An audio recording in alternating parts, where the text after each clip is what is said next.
Bom dia, pessoal. Seja muito bem-vindo ao nosso curso introdutório de PLCs. Ele está aqui disponível dentro da plataforma Moodle e a gente vai trabalhar nesse primeiro momento com os aspectos teóricos, depois mais para frente iremos trabalhar com os aspectos práticos.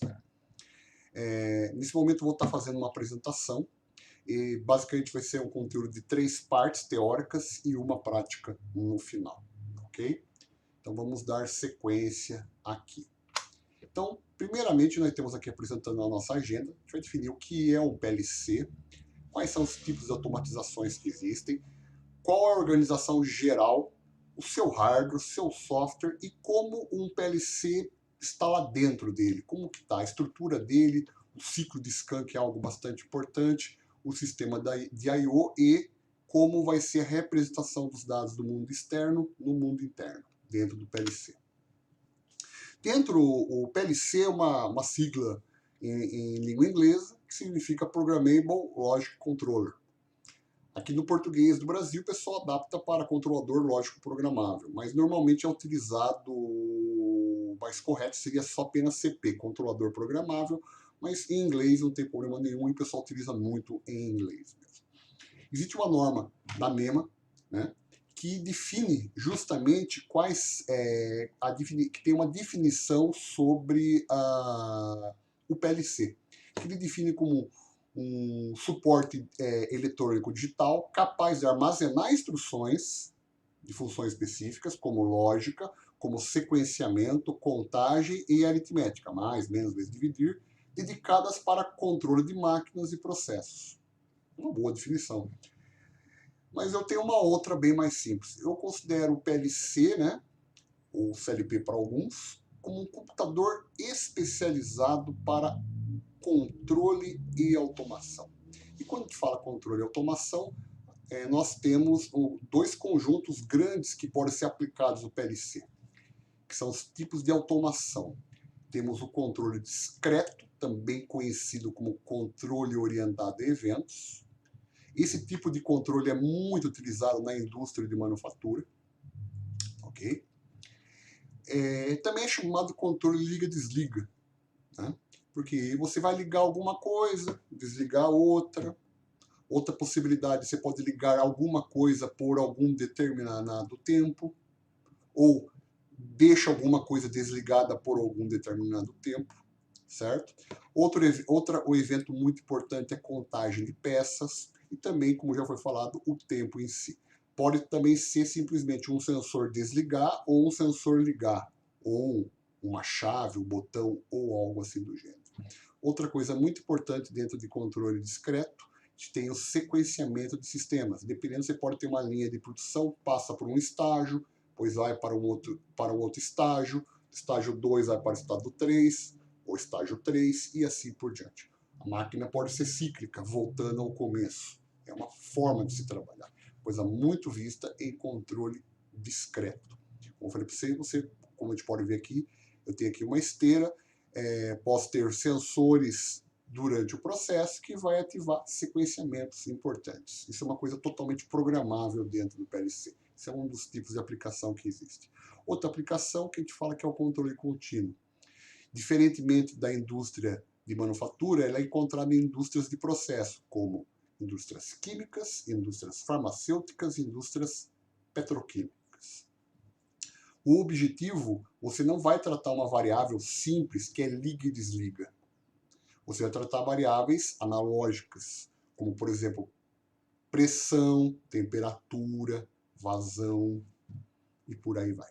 Então, uma variável que não tem apenas um estado, que é ligado e desligado, 0 ou 1, perfeito? 1 ou 0, perfeito? Mas ela pode adotar algum valor, ora pode ser 200, ora pode ser 300, ora pode ser 1000 e assim por diante. Qual o objetivo desse controle? Estabilizar essa variável que você quer controlar dentro de uma margem conhecida. Eu quero controlar a vazão, e a vazão ela tem que estar, por exemplo, 20 litros por segundo, por exemplo. E tem que manter dentro dessa faixa, ok? Também se pode ter o que a gente chama de sistemas híbridos, porque uma indústria ela pode ter tanto elementos discretos, que é liga e desliga, como um processo, por exemplo, contínuo, dependendo, por exemplo, do tratamento térmico. Você vai ter um controle da temperatura, mas depois você vai ter um sequenciamento. Sequenciamento é uma coisa bem ligado ao controle discreto. Então você pode ter esse controle híbrido aí. Um bom exemplo de controle que é utilizado no controle contínuo é o famoso controle PID, proporcional, integrativo, derivativo, que o pessoal usa. Vamos dar sequência ao nosso conteúdo. Quando a gente fala do PLC, você vai ter uma unidade central. Essa unidade central é que nem fosse o cérebro de tudo isso. Como eu falei para vocês, ele é um computador industrial, então é o cérebro desse computador. O que você pode fazer com ele, basicamente, você pode ter comunicação com rede, você pode estar conversando com outros PLCs, com outros sensores, se for do tipo de rede, e por aí vai.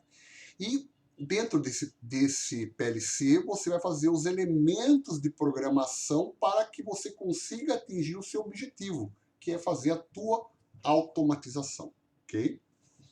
Então, talvez você vai ter que fazer um sequenciamento ou algo do gênero. Normalmente, o PLC, como que ele funciona? A gente vai ver depois, ele tem cartões para expansão. Você pode expandir ele. Eu quero adicionar mais um I/O do tipo digital, que eu posso ligar um sensor do tipo botoeira, por exemplo, ou um sensor fim de curso, e assim por diante. Pode ser um cartão analógico também. Por exemplo, você quer medir, por exemplo, uma pressão e ela está vindo no formato de tensão ou de corrente. Um sinal elétrico, na verdade. Outra possibilidade, você pode também estar plugando um cartão de rede, que ele vai dar acesso a outros tipos de rede. Um Profibus, um Profinet, um Ethernet IP e por aí vai. Basicamente, a gente vai ver que o que vai estar plugado no PLC vai ser sensores. Eu posso ter sensores digitais e sensores analógicos. Bons exemplos de sensores digitais é o liga e desliga, para indicar uma condição se é 0 ou 1, se é verdadeiro ou falso. Uma chave fim de curso de um processo, uma botoeira para indicar, para apertar algum comando, né? Um sensor de proximidade e por aí vai. Também eu tenho sensores analógicos, eu posso ter termopares, eu posso ter sensores de vazão e uma grande gama de sensores são analógicos. Alguns são por canal analógico, aí você vai precisar de um cartão analógico, alguns são por rede, ok? Aqui nós temos um exemplo do nosso hardware, né? Aqui tem um painel com o PLC ABB, aqui nós estamos vendo os módulos, tá ok? E os meus sensores estão plugados nele também. Outra coisa que está plugado também são os atuadores. Pode ser um atuador pneumático, que é uma saída que a gente vai ver. Então, basicamente, está observando que o PLC tem entradas, que normalmente a gente vai colocar os sensores ou chaves, ou uma condição que você quer ler a entrada, e você vai ter a saída, que a gente está interessado normalmente em ligar os atuadores. Pode ser um contator, pode ser um I/O digital para ativar alguma outra coisa, um inversor de frequência, pode ser um canal analógico do inversor de frequência, que é uma saída do PLC, pode ser uma saída de rede, existem várias possibilidades. Então, dentro do painel, aqui nós estamos vendo o PLC, né? Eu tenho e os demais cartões que vão estar trabalhando dentro da minha automação, perfeito? Seja de entrada ou de saída. Aqui nós temos o software que a gente vai estar utilizando. O software que a gente está utilizando é o Automation Builder. Ele permite eu fazer programas dentro do ciclo de scan, que eu já vou explicar para vocês com mais calma. Posso criar programas mais simples, programas mais complexos, criar subrotinas, que são programas que chamam outros programas, e por aí vai. A gente vai discutir isso mais para frente. Também se consegue parametrizar dentro desse software os processos de comunicação, seja por rede e por aí vai, ou até mesmo os processos com os cartões, para você poder parametrizar os cartões. Então, toda a parametrização dentro do PLC é feito com esse software que é o Automation Builder. O Automation Builder ele segue um padrão que é a IEC 61131-3, que ela especifica várias linguagens de programação. Estou vendo aqui um pedaço em Ladder, eu tenho o Sequential Flowchart, eu tenho linguagens de bloco, eu tenho também o IL, que é uma linguagem que lembra uma linguagem de máquina do PLC, perfeito, que nem de computador, que é chamado IL, e eu também tenho ST, que é uma linguagem textual que lembra um pouco linguagem C e linguagem Pascal. No nosso curso, mais para frente, a gente vai trabalhar nesse momento com Ladder e a gente vai estar discutindo isso um pouco mais para frente, ok? Então é isso, vamos dar sequência. E aqui nós temos o famoso ciclo de scan. Então, se vocês olharem aqui no lado esquerdo, eu tenho o meu processo. O processo seria o que eu quero automatizar. Pode ser uma máquina, né? Qualquer coisa que se deseja automatizar. Se você vê, o processo está conectado a sensores. Esses sensores eu vou ligar nos cartões, que vão ser a minha interface de entrada. O processo vai ter que ser acionado por alguma coisa. Esse acionamento é feito através de atuadores, que está ligado ao processo. Esses atuadores estão ligados através de interfaces do tipo saída dentro do PLC. Então, isso é aquilo que eu já tinha falado. A gente vai ter interfaces do tipo entrada e interface do tipo saída. Okay? Como que funciona o ciclo de scan? Ele fica aqui nesse loop eternamente, sempre rodando numa base de tempo que a gente define dentro do PLC, coisa que a gente vai discutir isso mais para frente. Como que é a ideia? Quando o PLC estiver rodando, ele vai ler através da interface de entrada sensores. Ele vai copiar isso para uma memória interna dele. Vamos supor que o sensor está ligado, ele vai copiar esse sinal, representando 1 para ligado e 0 para desligado. Vamos pensar que é um sensor fim de curso, alimentado com 24 volts, por exemplo. Então, quando tiver 24 volts, eu estou lendo nível lógico 1 dentro dessa memória de entrada. O que acontece? A gente escreve um programa das linguagens que eu falei para vocês. Por exemplo, Ladder. Dentro dessa linguagem de programação, eu vou tratar se aquele sinal estiver ligado, faz tal coisa.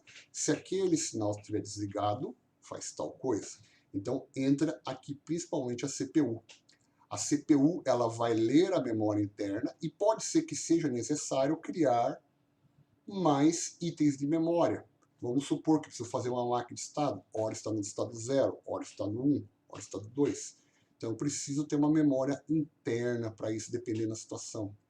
Dependendo do sistema, que é o caso, por exemplo, um controle contínuo, você vai ter que ter o set point do sistema. Por exemplo, você quer que a vazão tenha, por exemplo, 10 litros por segundo. Então, esses 10 litros, que é o comando em si, estaria dentro da memória interna. Então, em outras palavras, memória interna são as variáveis para uso interno do seu programa. Okay? Quando o programa executa, que está dentro da CPU, que é um programa que você escreve, ele vai usar a memória de entrada e a memória interna. Ele vai executar o programa e vai atualizar uma memória de saída. O que o PLC faz depois? Ele pega essa memória de saída e copia para os atuadores. Por exemplo, se for nível lógico 1, vai colocar 24 volts na saída. Se for nível lógico 0, 0 volts. E assim por diante. Ele aciona o processo e fica em loop eternamente. Você pode definir isso, perfeito? Então, o ciclo de scan, então, é a parte mais importante do PLC do ponto de vista da execução. Normalmente, você programa o tempo disso. Eu quero que isso aqui execute a cada 20 milissegundos. Eu quero que isso aqui execute a cada 100 milissegundos ou a cada 1 milissegundo.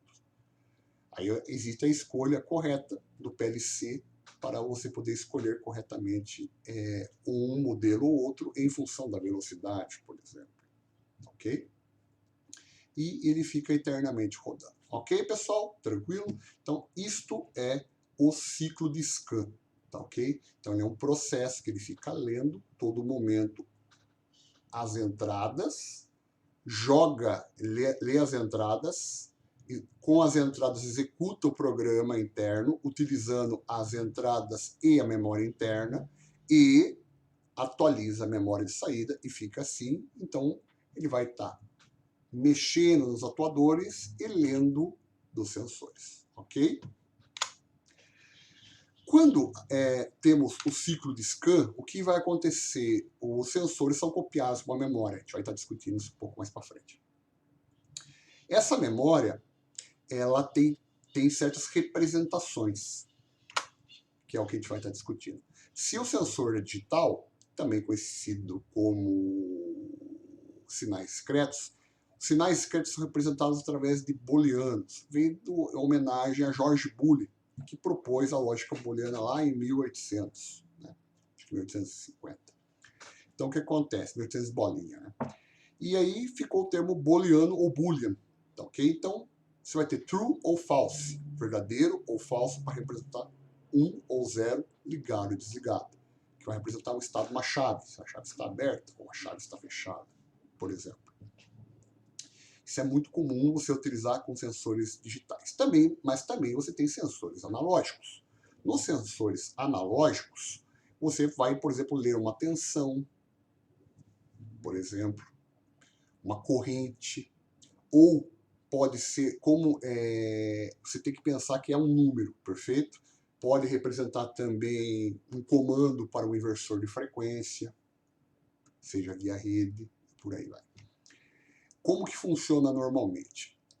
Para você poder trabalhar com esses sinais digitais analógicos, você vai ter o que a gente fala que são os cartões de expansões, cartões de expansão. Aqui eu tenho um cartão de rede e aqui eu tenho um cartão que é o DA501, que permite tanto entradas como saídas. Você tem cartão apenas de entrada digital, com saída digital. Esse aqui é um cartão bastante completo, com bastante opções, tanto como entrada como saída. Ah, eu preciso ler termopar.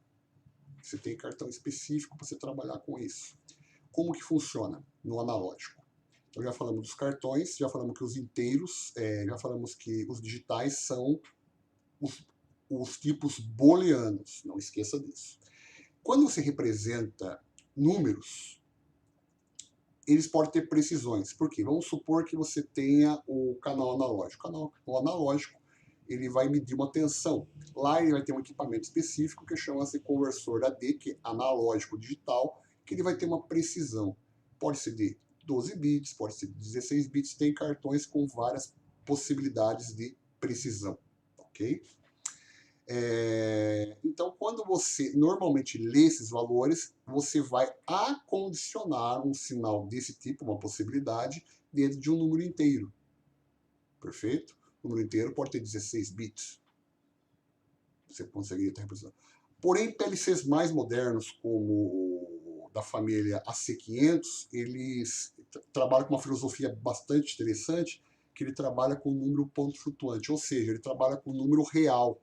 Tanto que quando você for trabalhar na definição dele, você vai digitar real, que seria o número que aceita vírgula. 3,4, 4,1, 3.1416, que é o número π. Então você vai poder, dependendo, ver exatamente o valor que é o valor real. Por exemplo, a tensão, por exemplo, 3,3 volts, e assim por diante. Okay? Então existem várias possibilidades, e aí se torna bastante importante. Então o que a gente fecha em relação a isso? Então, números inteiros, a gente vai trabalhar números digitais, não, números não, sinais digitais, a gente vai trabalhar o quê? Com booleanos. Então, sinais digitais, booleanos. E com os sinais analógicos, a gente vai trabalhar ou com números inteiros ou com ponto flutuante. Ok? Então, basicamente é isso que a gente tem que falar com vocês. Muito obrigado e continuem com os seus estudos. Obrigado.